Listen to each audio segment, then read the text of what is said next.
Saints going all the way, Saints going all the way. Kumbaya, this the Who That Nation. Game on the line, you can bet we take them. Go black and gold, black and gold. Don't stop, boy, we trying to win the Super Bowl. We rock and roll, rock and roll. Touchdown, go Saints, we gonna do it some more. We rock and roll, rock and roll. Touchdown, go Saints, now give me some more. Now, who that, holla, who that, holla, who that, holla, who that, who that nation. Black and gold, black and gold. Oh yeah, fire stuff. Black and gold, black and gold, black. Who that? They ain't ready for us. They ain't ready for us. They ain't ready for the black and gold, black. Who that? They ain't ready. What up? They ain't ready. What up? They ain't ready for the black and gold, black and gold. Game time, baby, and I go for the Saints. I was born. Hey, don't let these tears fool you. There's all dog around this mug. I'm good.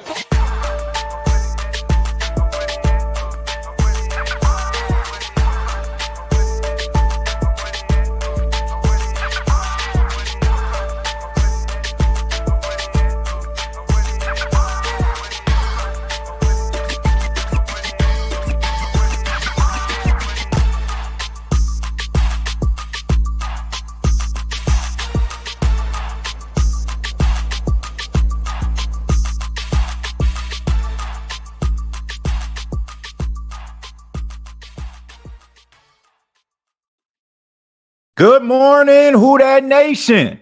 It is yours truly, TJ Jones. And yes, I am the host of the State of the Saints podcast. Thank you so much for checking out the State of the Saints podcast, where we talk New Orleans Saints. Before we get started, everybody that's a part of the Who Dat Nation, everybody in the chat, everybody that's watching this right now, hit that like button, subscribe to the channel. This is going to be an exciting episode. This is the pregame show for the Week 4 matchup.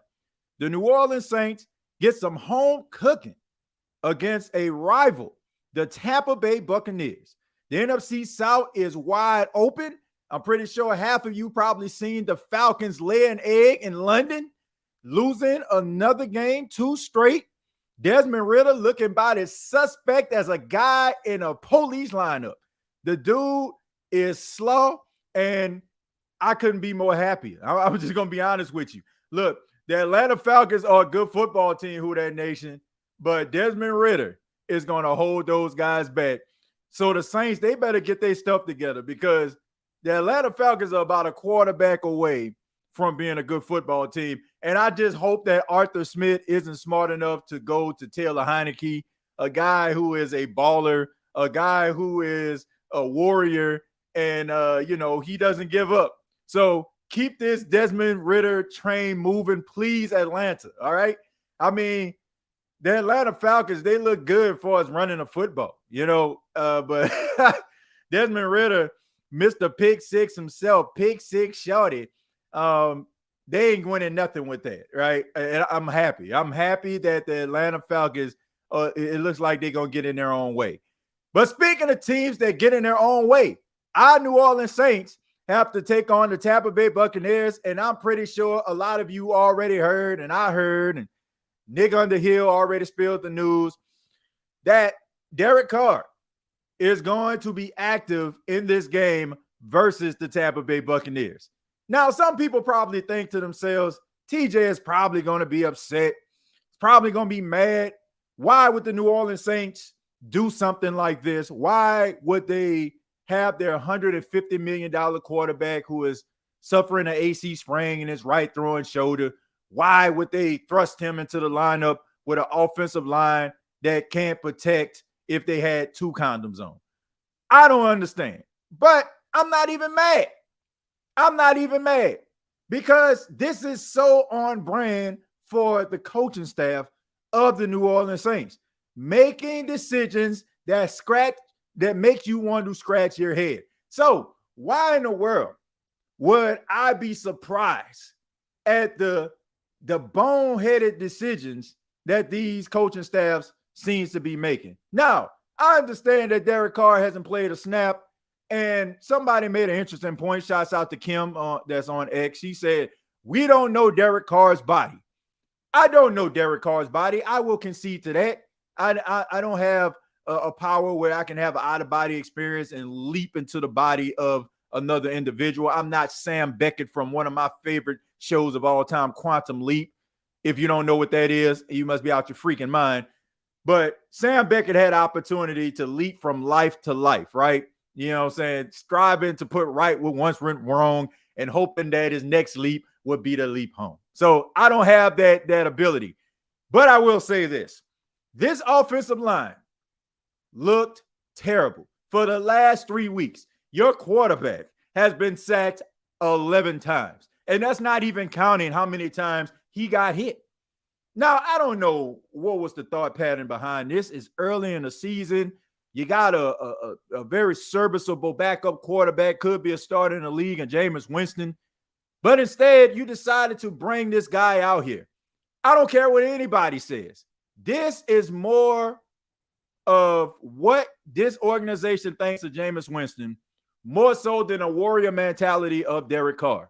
Because there is nobody in their right freaking minds that will look at this offensive line play over the last 3 weeks and be willing to sacrifice their quarterback that is dealing with an AC sprain.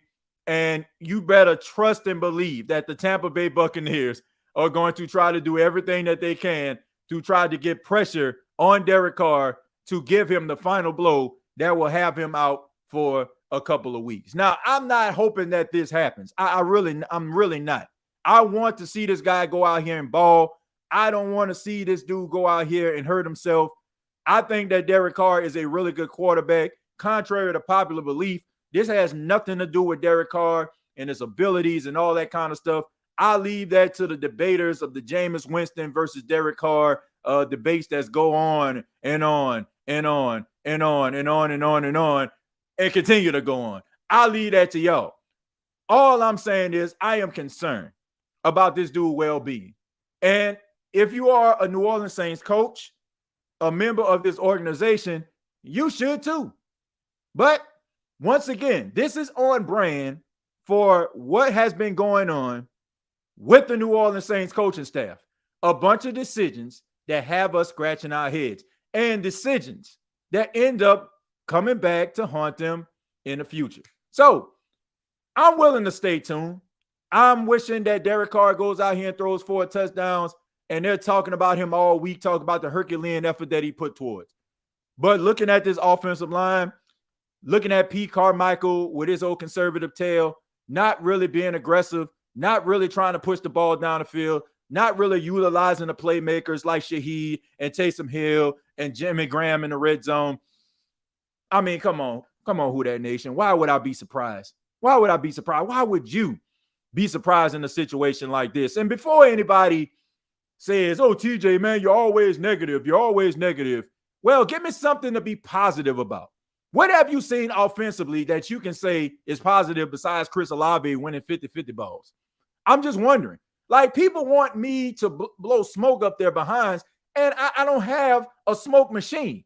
Give me something to work with. Give me some dry ice or something. You know what I'm saying? That I can actually blow some smoke, but I can't. I mean, defensively, you know what I'm saying? I can blow a lot of smoke because I don't see this defense replicating what happened down the stretch against Green Bay. But when it comes to this offense, too damn conservative, not utilizing your playmakers, and playing offensive football like it's 1995 with Neil O'Donnell, Bam Morris, and you got Cardell Lake on defense. If you don't know what I'm talking about, look it up. They have to find ways to get innovative. They have to find ways of allowing guys like Shaheed who are explosive, allowing explosive plays down the field. They have to force the issue. When you look at the Tampa Bay Buccaneers, they're dealing with injuries as well. Villa Vea has been dealing with injuries. Kalijah Kancey, the first-round pick out of Pitt, he's been dealing with injuries. Carlton Davis, I don't know as of right now. I'm pretty sure he's probably going to play, probably give it the old college try. But you have some members of their secondary that are banged up. But once again, that means absolutely nothing in modern-day New Orleans Saints talk because, quite frankly, last week, They went up against a very vulnerable Green Bay Packers team, and I basically had to use Wikipedia to find out who was making plays for Green Bay. The New Orleans Saints got to get it done today. No excuses. You want your quarterback to go out there. That was your decision. You're at home. You got the crowd behind you. You got Alvin Kamara back. There's no excuse for you not to win this football game. I don't think that this is going to be a blowout. I would be shocked if it is. But you got to find a way to win this football game. Kick 4 field goals with Blake Grupe, play defense, run the football. I don't know. You know what I'm saying? Go and fire up a VHS, a Little Giants, and see what Ed O'Neill and Rick Moranis did in that, and try to figure this thing out. Because right now, the Saints are a pretty boring team offensively. So hopefully they can give us something to be excited about down the stretch, other than the fact that the Saints got one of the best defenses in football. But let me go ahead and read some of your comments. Love to hear from you once again. Hoodie, thank you very much for the $9.99. Says, what up, TJ? Hey, man, we need to run a Drew Brees quick pass type of offense. We only having 2.5 seconds to pass, so we need to get it out in 2.5 seconds. So get some quick slant screens, etc. Who that? Yeah, you got to get the ball out of the hands of Derek Carr extremely fast. Like, you know, normally offensive line is supposed to hold their defensive ends for, 3 seconds. Anything over that, quarterback should have the ball out of their hands. But as we heard and as we talked about, these two guys, rather it's Jameis Winston or Derek Carr, both of these guys hold on to the ball way too long. You got to be able to make some better decisions and got to be able to make quick decisions. If you make quick decisions, maybe some things will actually happen. And also being able to hold on to the football, not having any turnovers, and getting the ball into the hands of the playmakers, the guys that can make some plays. But thank you very much, Hoodie. I appreciate the $10, man. I'm going to stroll down a little bit because I know for a fact I said quite a bit. Let's see. Unpopular opinion. I'm still not impressed with Derek Carr's performance since he became starting quarterback. I don't think anybody is. Like, you'll probably have people that try to, like, psychologically try to convince themselves that, what they've seen is pretty good. But, I mean, this is more of an indictment of people not really liking Jameis Winston. Like, that's what this is all about. And, it's funny to me how people just don't understand the hypocrisies of evaluating quarterback play. I mean, I literally have been watching Derek Carr over the last couple of weeks, and the offense is still under 20 points a game. Quarterbacks aren't really throwing the ball down the field. It just seems like this is just a reoccurring thing when it comes to the Saints. And no matter who the quarterback is, you're going to be faced with this issue. So, I mean, I honestly don't understand or know what people actually see or feel that they are getting out of Derek Carr that we didn't see out of Jameis Winston, or hell, even Trevor Siemian or even Andy Dalton. Like, I'm being 100% real. There is nothing that I've seen out of any one of those guys. If I'm a person that cannot see and I'm just listening to the game, and you know what I'm saying? Like, I'm listening to the commentators here, like, talk about the quarterbacks that the Saints have had over the last couple of years. The gameplay is virtually the same. Like, nobody is really out here, like, separating themselves. I ain't just seeing, like, top-notch quarterback play. I'm seeing a pass or two, like, that look pretty doggone good. I see a good 50-50 ball by Derek Carr. I seen a good 50-50 ball by Jameis Winston. I see, I see a guy that had 106 yards passing, the other guy had 101. Like, I just don't get why people are really sitting up here arguing and going back and forth and saying that Derek Carr is just so much better than Jameis Winston, or Jameis Winston is so much better than Derek Carr. They're the same guy, in my opinion. Like, you basically, like I said, it's like that meme of Spider-Man when he's pointing at another Spider-Man that's pointing at another Spider-Man. It's the same guy. And I just don't understand it. Like, people just don't understand that it is their bias that is tweeting. It's not the fact that you're talking about quarterback play, because what in the hell have you seen out of any one of these guys that can convince you that one is so much better than the other? I just don't understand. Just the fact that the only thing that you have going for yourself is narrative. There's a narrative about Jameis Winston being a turnover machine, so you use that to apply to your logic. Then there's a logic about Derek Carr who can't get it done in a red zone. That's your logic on the other side. So you're using logic in order for you to evaluate the quarterback position, not realizing that you're not paying attention to what's going on the field. Your bias is leading the charge. So why, like when people try to counteract things that I say, that's why I don't try to go back and forth with it, because it does not make any sense. Because if I tell you about a certain quarterback and they both looking the same, the only thing y'all going to start talking about is Jameis Winston turning the ball over, and you're going to counteract that, talking about Derek Carr can't get it done in the red zone. Like, miss me with all that. They're the same guy. Argue with your mama. If you being real with yourself and honest with yourself, you know that there's not a difference between these guys' play at all. There's not. So take that to the bank. Argue all day, all night. You can break it down, put the all 22. You can evaluate each one of these guys' throws all day, all night. No, you're not going to convince somebody that believes that Jameis Winston isn't the answer, that Derek Carr is the answer, and vice versa. So stop wasting your time. Like, that's why I just put things out there when it comes to both of these guys, because they're the same guy to me. Sorry. They're one and the same. Exactly. That's how I feel. Dennis Allen don't like Jameis, period.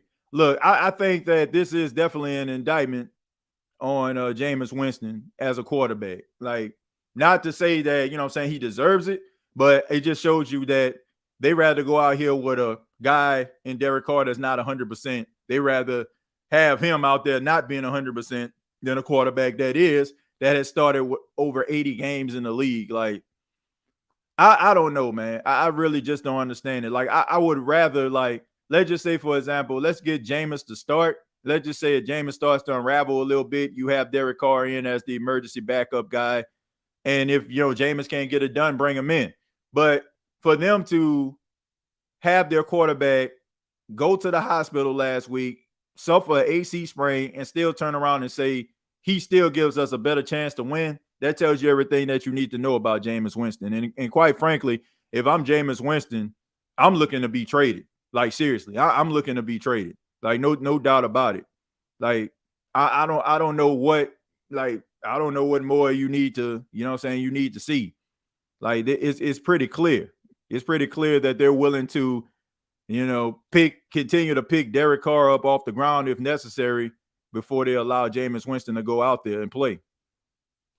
I want another young quarterback that spends most of his career with us. I think all teams do that, but what you're looking at right now is a situation that most teams go through. The Miami Dolphins went through it. The Buffalo Bills went through it. The Denver Broncos went through it.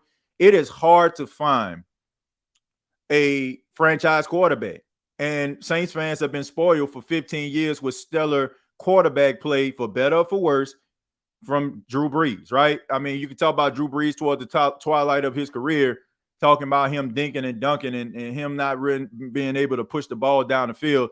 But I'm pretty sure, based on the slow and the bad quarterback play that we've had over the last couple of years, I'm pretty sure a lot of people would take those short yardage passes with accuracy and precision right now over anything, right? I mean, it's hard to miss something until it's gone.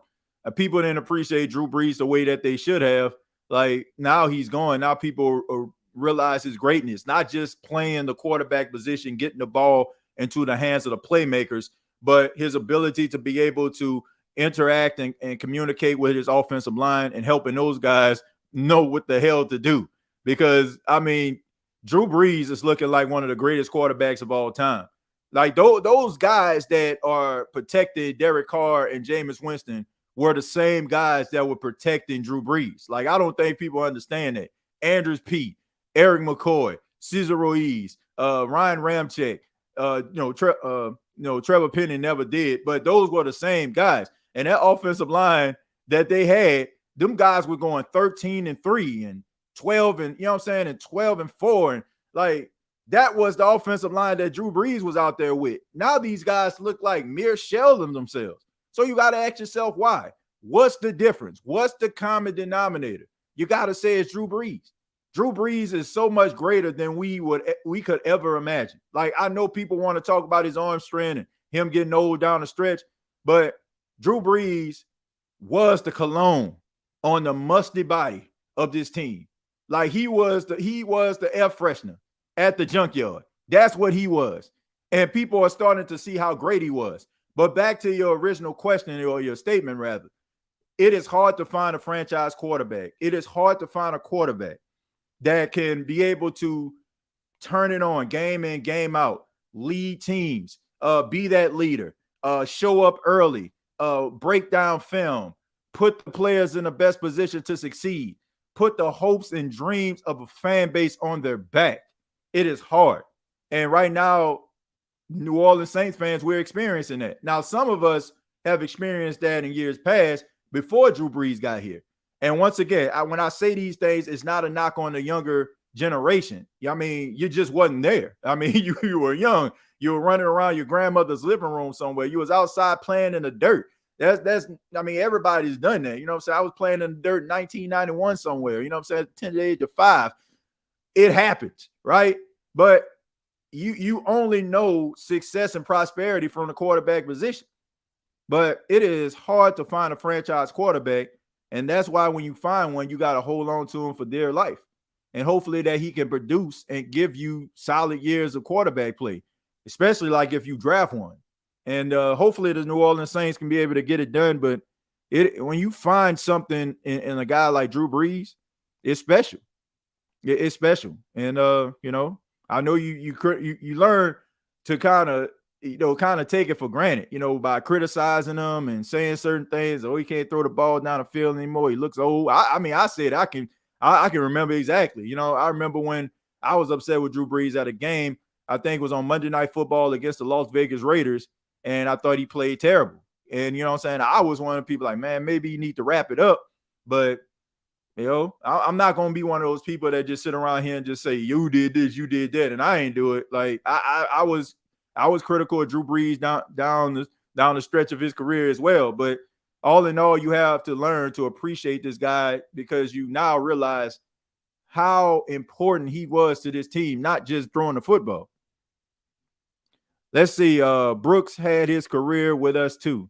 Aaron Brooks. It was a lot of up and down, but I don't think he was that good in my opinion. I miss Dink and Dunk. He brought a lot of good things to this team. Yeah. Drew Brees is one of the greatest quarterbacks of all time.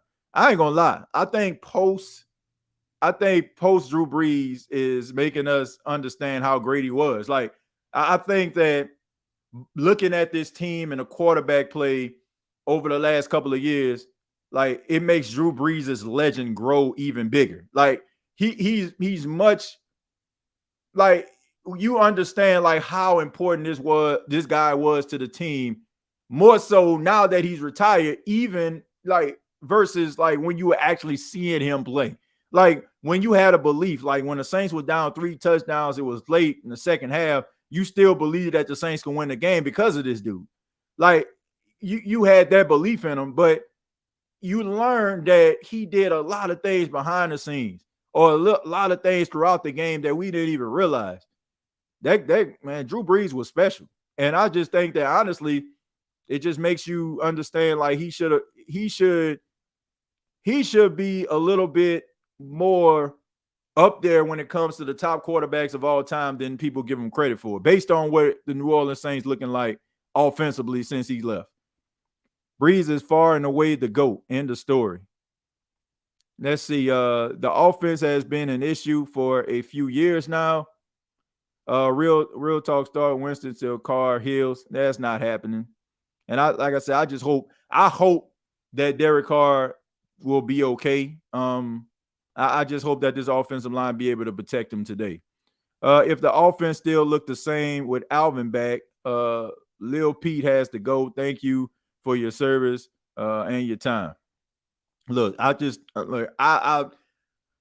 interested. I'm interested to see what Alvin Kamara can do that could help this team. Like, he plays a position that you need the offensive line to be able to block for him in order for him to find lanes. So I'm just interested to see what Alvin Kamara can do with this offensive line. That's all I want to see. If he does that, then I think Kamara needs to be in the MVP conversation. Let's see. Drew Brees kept Sean Payton employed. Says Willie Walker Whistle. Yeah, thank you very much for the $5. Yeah, I mean, you have to say that. I mean, I still think that Sean Payton is a really good coach. I think a part of me feels like that Denver Broncos organization is tanking. I mean, I'm sorry, but that's just the way I feel. I feel like they understand that this is probably going to be a down year. Wouldn't surprise me at all if, they win single, I'm saying, maybe like 2 or 3 games, maybe 4. It wouldn't surprise me, just the fact that they can be in the Caleb Williams sweepstakes. I really feel that way. I've been saying this for the last couple of weeks. I watched over the years, I watched the 2017 draft. I seen that the Saints were 1 pick away from getting Patrick Mahomes, and I honestly feel like that is the pick that kept Sean Payton up at night, knowing that he was that close to getting a generational talent like Patrick Mahomes, and the fact that he has an opportunity to have a generational talent in Caleb Williams again. Like, you got opportunity to get a generational talent once more. I don't feel like he's going to squander that. And if that means that he has to look like Slaw, make Nathaniel Hackett look like he was one of the best coaches Denver ever had, then fine. If that means that you can get Caleb Williams, is it really that bad? And we know that the Denver Broncos are not going to fire him. I mean, you give up draft picks and draft capital for a coach, trust and believe, like they're going to keep him there. So that doesn't surprise me, man. If we're hearing stories about him, tampering and talking to the Miami Dolphins behind the scenes, what is it to us to believe that the Denver Broncos wouldn't be behind the scenes talking about tanking for a guy like Caleb Williams? I mean, you already know that Russell Wilson is washed. God bless him, man. He was one of my favorite quarterbacks. Still is, man. I'm not going to just throw him away because he's playing horrible. I still feel he's one of my favorite quarterbacks that ever played. You know what I'm saying? I got to give him credit for that, even though he doesn't look like it. But he's pretty much washed, and, you got opportunity to get another franchise quarterback and a guy like Caleb Williams. Trust and believe. You got a lot of teams that are going to be around this thing tanking for that type of talent. I mean, he threw 6 touchdowns Saturday against Colorado. I mean, some of them passes that he was throwing, even though Joe Klatt was out there, I mean, he was riding that horse, man. Like, for real, he was riding it. Oh my goodness, look at this amazing pass. I mean, I'm like, it was one pass I put on Twitter. I think it put USC up 14-0. I mean, he scrambled in the pocket. It was more credit to the offensive line being able to hold the defensive line of Colorado back. He had the ball in his hand like 6 seconds. And we all know that's a recipe for disaster, because now you got wide receivers breaking off routes and you got cornerbacks that have to chase them. And he threw a pass. I mean, it looked like you throw it a pass to your kid in a yard or something like that, and your kid threw it back. Like, it was nothing impressive, but it was just the fact that Joel Klatt made it seem like it was Doug Flutie Hail Mary back in 1983 or something. I don't know. I believe they are tanking too. Yeah, I mean, look, a lot of teams going to be tanking. I mean, Sean Payton don't care. Like, if Sean Payton feel like what he's doing right now can get him Caleb Williams, I don't think he cares.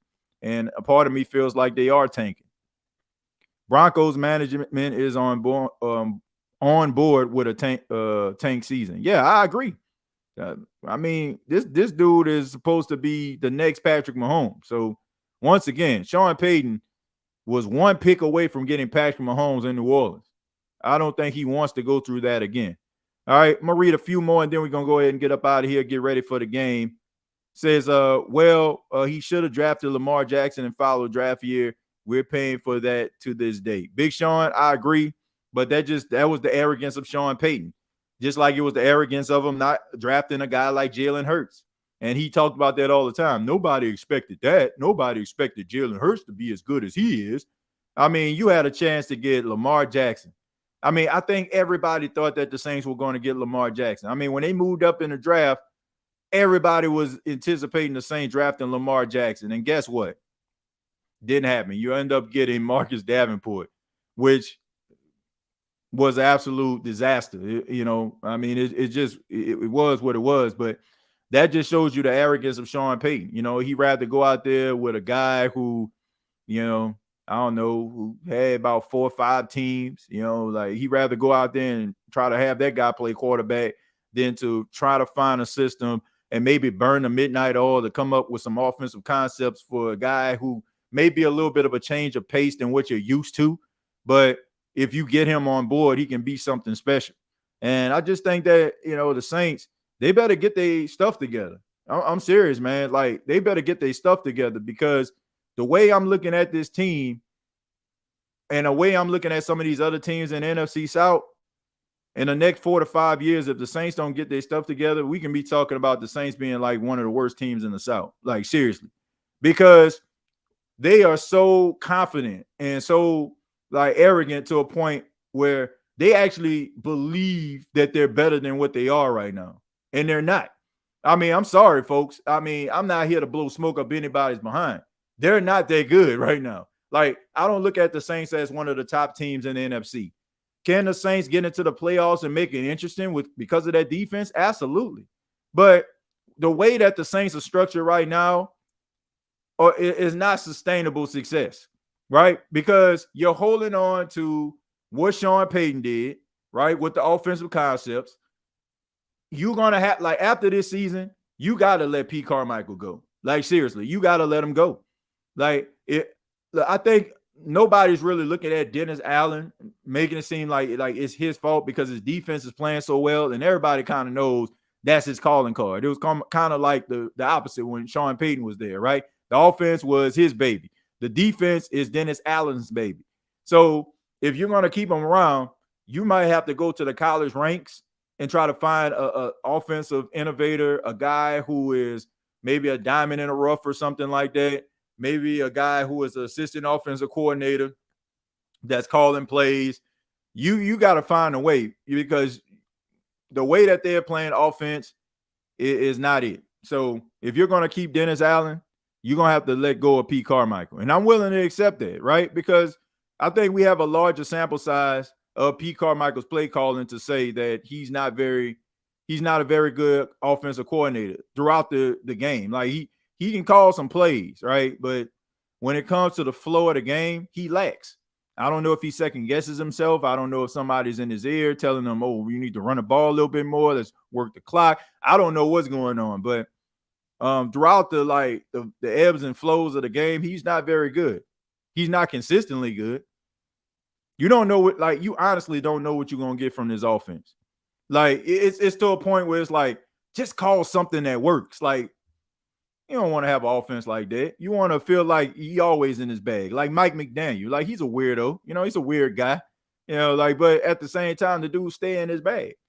So you got to find somebody that's going to stay in their bag and give you some levels of success. Y'all seen Sean Post's interview? Dude was beyond heated. Funniest interview in a while. Yeah, I mean, he's like that all the time. He gets all mad and stuff like that and wants to pout and when things don't go right, then he want to get aggressive with the media. I mean, he was like that in New Orleans. But then when they win, he won't sit up there for 10 or 12 minutes for you to, talk about how great he is. It's just been Sean Payton's calling card the entire time. Like, I have nothing but respect for Sean Payton. I mean, I'm not one of them people that just bitter because he left. I mean, look, that was his choice. That's his prerogative. But the dude always been like this. He likes the grandstand. Grandstand is actually the area around Myrtle Beach. I mean, he likes to grandstand in certain situations when they win. He won't sit up there and talk all day and all night, till the questions run out when they win. But when they lose, he don't want to hear it. I mean, now that you went up there and said that Daniel Hackett had the worst coaching staff in the history of the NFL, they were awful, they were terrible. I ain't never seen anything like this. Meanwhile, you get 70 points dropped on your head. I mean, ain't much you can say, right? Ain't much you can say. And let's see. I don't trust Dennis Allen to identify a good offensive coordinator. The last 2 seasons have shown he can evaluate offensive talent, in my opinion. I don't know about that. I can't say he can't evaluate offensive talent because the offensive talent that the New Orleans Saints got was because of him. You know what I'm saying? It was on his watch. Rashid Shaheed, Chris Olave, Juwan Johnson's development from wide receiver to tight end. I mean, I'm not going to knock him on that. I think he does a really good job at, being able to identify players. I mean, that's the Saints coaching staff in general. But I do just feel like it's more like Mickey Loomis wanting to keep those Sean Payton, Drew Brees type ideologies around the organization. And it was a great time. It was a great time. But at the end of the day, those days are gone. Jabba has the biggest game of his career today. He's not starting. I mean, Derek Carr is. Derek Carr is starting, so there's that. But I want to say thank you all for checking out the pregame show for the State of the Saints podcast. We'll be back at halftime. Please hit the like button on your way out. Please hit the like button on your way out. And also, I want to let you all know that the State of the Saints podcast episodes this weekend are brought to you by Mint Mobile. I want to thank the fine folks at Mint Mobile being a sponsor for the State of the Saints podcast. Right now, you might be tired of your phone bill being $150, $200. I mean, it's getting ridiculous right now. Well, I have a solution for you. All right. Mint Mobile has unlimited talk and text for $15 a month. For $15 a month, you can have unlimited talk and text. All right. I put the link in the comments if you want to find out more about Mint Mobile and how you can sign up. Once again, the link is in the comments. Check it out. Once again, thank you to the fine folks at Mint Mobile for sponsoring the State of the Saints podcast. Hope the Saints win today. I got them winning. I think it's going to be a close game. I think that the Tampa Bay Buccaneers do some things pretty well. Baker Mayfield can put the ball into the hands of the playmakers.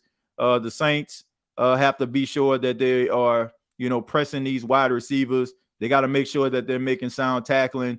If I'm trying to win this football game, I'm trying to put it into the hands of Baker Mayfield. So you want to neutralize the run. You want to make sure that you can be able to shut down Rashad White. He's been running the ball relatively well this season. So if you can neutralize him, put the ball into Baker's hands, and hopefully that Baker can make some mistakes, maybe give you the ball back. That'll be a plus. But all in all, I think the Saints are going to win the football game. I don't think any one of these teams are going to score more than 24 points. That's just the way that they're structured. But defensively, hopefully the Saints can get back to form. I'm pretty sure they're going to be inspired after the way that they played down the stretch. But check out previous episodes of the State of the Saints podcast on Apple Podcasts, Spotify, iHeartRadio, Anchor FM. Also, you can follow me throughout the game on X at TJAYJones8. I tweet throughout the game. So if you are on X and you want to talk a little bit about the game, good or bad, you can follow me at TJAYJones8. Enjoy the game. Be back at halftime. Till next time, all I got to say is, who dat? Hey, don't let these tears fool you. It's all dog around this mug. I'm good.